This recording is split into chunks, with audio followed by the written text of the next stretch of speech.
आज हम एक बहुत ही खास विषय पर बात करेंगे। एक ऐसा शक्तिशाली और सधा हुआ ढांचा जो भरोसेमंद राजनीतिक संवाद की नींव रखता है। चलिए इसे परत दर परत समझने की कोशिश करते हैं। सोचिए, हम एक ऐसे दौर में हैं जहां हर तरफ अविश्वास है, शोर है। तो सबसे बड़ा सवाल आज यही है कि इस माहौल में कोई भी लीडर अपने संदेश के जरिए जनता के लिए असल में कोई वैल्यू, कोई मूल्य कैसे पैदा कर सकता है। और यही सवाल हमें सीधे उस समस्या की जड़ तक ले आता है जिसे हल करने के लिए ये पूरा ढांचा बनाया गया है। सच तो ये है कि पारंपरिक राजनीतिक बातें आज अक्सर बेअसर हो जाती हैं। हम एक तरह की कम्युनिकेशन संकट से गुजर रहे हैं। देखिए, यहाँ दो अलग अलग संवाद शैलियों का फर्क बिल्कुल साफ है। एक तरफ है वो पुराना तरीका जो बस प्रतिक्रिया देता है और किसी व्यक्ति या व्यक्तित्व के इर्द गिर्द घूमता है, और दूसरी तरफ है शासन से जुड़ा एक बिल्कुल नया मॉडल जिसे हम गवर्नेंस कम्युनिकेशन कह सकते हैं। ये भविष्य की सोचता है, सिस्टम पर ध्यान देता है और इसका सिर्फ एक ही केंद्र है, लोगों की भलाई। तो इस संकट का हल क्या है? जवाब है ये ब्लूप्रिंट।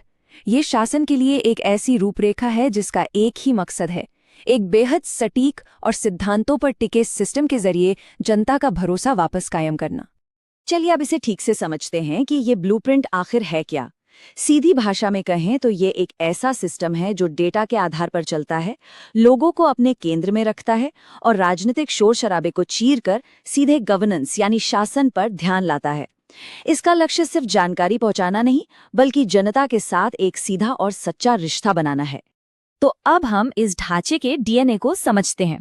ये पूरा सिस्टम 3 बहुत मजबूत स्तंभों पर खड़ा है। ये 3 स्तंभ हैं आवाज, अनुशासन और डेटा। यही भरोसे की असली बुनियाद है। पहला स्तंभ है आवाज, लेकिन ये कोई भी आवाज नहीं है। ये एक रणनीतिकार, एक स्ट्रैटेजिस्ट की आवाज है। इसकी पहचान है शांत अधिकार, मतलब जो कहा जा रहा है वो भावनाओं पर नहीं बल्कि तथ्यों पर आधारित है। ये वो आवाज है जो आंकड़ों और मैट्रिक्स पर तो सख्त है, लेकिन लोगों के प्रति बेहद नर्म। ये किसी व्यक्ति पर हमला नहीं करती, बल्कि उस सिस्टम की खामियों पर करती है जो समस्या पैदा कर रहा है। दूसरा स्तंभ, और ये बहुत जरूरी है, वो है अनुशासन। इसे हम एक कंटेंट फायरवॉल की तरह समझ सकते हैं। मतलब ये जानना ज्यादा जरूरी है कि क्या नहीं कहना है। देखिए, हमारे संवैधानिक मूल्य हमें गरिमा के साथ बोलने और सूचित सार्वजनिक संवाद का अधिकार देते हैं, लेकिन साथ ही एक जिम्मेदारी भी देते हैं। ये अनुशासन उसी जिम्मेदारी का पालन है जो ये पक्का करता है कि संदेश अपने मुख्य मुद्दे से न भटके। और तीसरा और शायद सबसे अहम स्तंभ है डेटा की सच्चाई। इसे सोर्स ट्रूथ लॉक कहा गया है। इसका नियम बहुत सीधा है। हर एक आंकड़ा, हर एक नंबर अपने प्राइमरी सोर्स से ही आना चाहिए। यहाँ अपनी तरफ से कुछ भी जोड़ने की कोई गुंजाइश नहीं है, सिर्फ विश्लेषण है। डेटा की पवित्रता ही सब कुछ है, और यही चीज इस पूरे विश्लेषण को अकाटे और भरोसेमंद बनाती है। ठीक है, तो हमारे पास 3 स्तंभ है, आवाज, अनुशासन और डेटा। अब सवाल ये है कि इन तीनों को मिलाकर एक असरदार कहानी कैसे बुनी जाती है। चलिए अब उस संदेश की बनावट को समझते हैं कि कैसे एक ऐसी कहानी तैयार होती है जो गहरा असर छोड़ती है। ये पूरी कहानी, ये नैरेटिव 6 बहुत ही सोचे समझे कदमों से आगे बढ़ता है। सबसे पहले पहचान और उद्देश्य तय होता है। फिर आती है जमीन की नब्ज, यानी लोगों की असलियत क्या है उसे गहराई से समझा जाता है। इसके बाद आते हैं सबसे जरूरी संकेत। फिर होता है नतीजों का विश्लेषण कि आखिर ऐसा क्यों हुआ।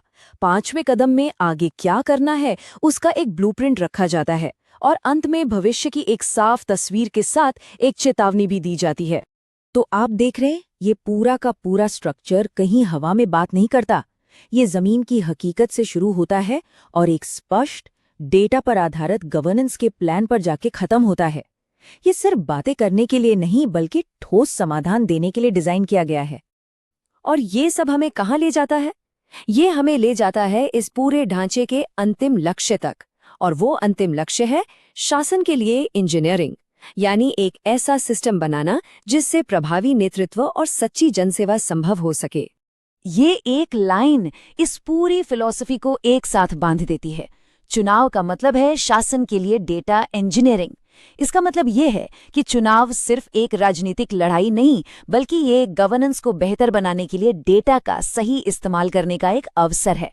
और यहाँ ये याद रखना जरूरी है कि जब हम डेटा की बात करते हैं तो भारत के डीपीडीपी ढांचे के तहत हर व्यक्ति की निजता और सहमति का सम्मान सर्वोपरि है। और ये बात दिल में उतर जानी चाहिए। मकसद कोई बहस जीतना नहीं है। असली मकसद है अपने क्षेत्र के लोगों का, अपने कॉन्स्टिट्यूएंसी का भविष्य बनाना। ये राजनीति से परे एक बहुत गहरा उद्देश्य है। तो मैं आपको एक सवाल के साथ छोड़ता हूँ। जरा सोचिए, क्या होगा अगर संवाद को सिर्फ किसी को मनाने या अपनी बात मनवाने के लिए नहीं, बल्कि जनता का अटूट भरोसा जीतने के लिए डिजाइन किया जाए? अगर ऐसा हो पाया तो हमारे पूरे राजनीतिक विमर्श का स्वरूप ही बदल सकता है।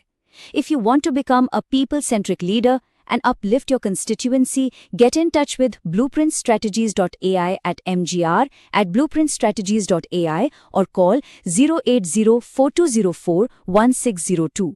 Purpose Beyond Politics.